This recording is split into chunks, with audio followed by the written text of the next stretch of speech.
Hello दोस्तों, कैसे हैं आप लोग। आज के इस वीडियो में हम लोग गैसों के अणुगति मॉडल के अभिग्रहितों पर डिस्कशन करने वाले हैं।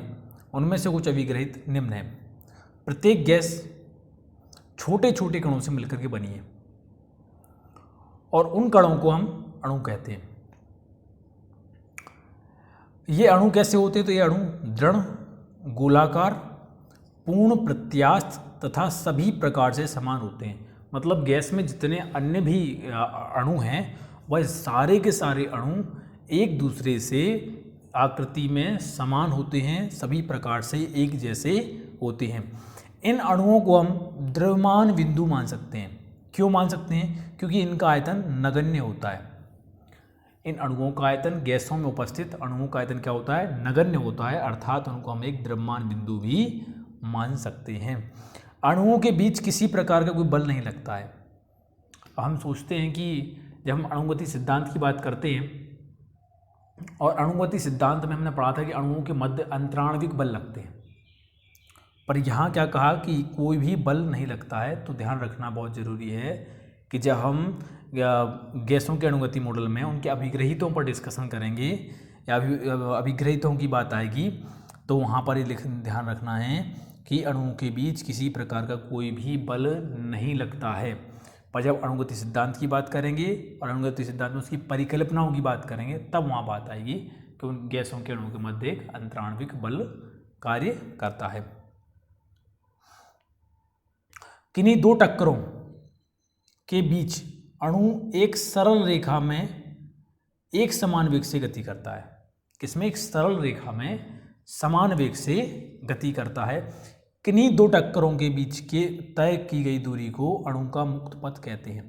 कोई दो टक्कर हुई तो उनके दोनों टक्करों के बीच में एक अणु ने जितनी दूरी तय की उस पथ को हम लोग क्या कहते हैं? मुक्त पथ कहते हैं।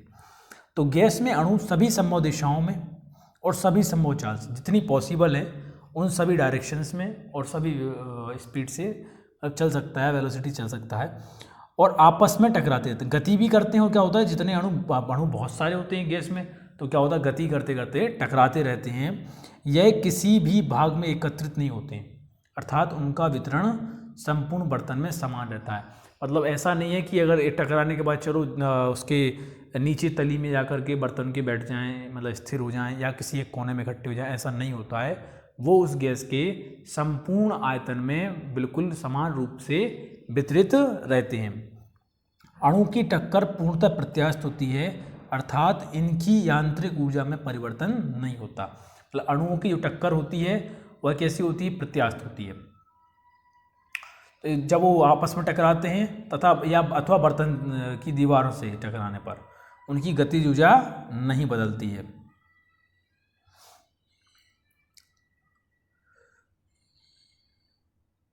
उनकी गतिज ऊर्जा में कोई परिवर्तन नहीं होता है। तो अणुओं का द्रव्यमान नगण्य होता है। क्या होता है? उनका द्रव्यमान नेग्लिजिबल होता है, बिल्कुल बहुत कम होता है, पर उनका वेग अधिक होता है। इसलिए उन पर गुरुत्वीय बल का प्रभाव नहीं पड़ता है, या गुरुत्वीय बल जो है वह भी नगण्य ही होता है उनके द्रव्यमान के नगण्यता के कारण। गैस का दाब बर्तन की दीवार पर अणुओं की निरंतर टकराने से, गैस का दाब क्या होता है? गैस पर का दाब किसके कारण होता है? तो इसलिए होता है कि अणु क्या करते हैं? बर्तन की दीवार पर निरंतर टकराते रहते हैं और दीवार को संवेग प्रदान करते हैं। जो अणु हैं गैस के वह क्या करते हैं? दीवार से बार बार टकराते रहते हैं और उस टकराने के कारण क्या होता है कि वह उस दीवार को बहुत सारा संवेग देते रहते हैं, जिसके कारण गैस का दाब महसूस होता है। तो आज के इस वीडियो में हम लोगों ने गैस के अणुगति मॉडल के ऊपर डिस्कशन किया।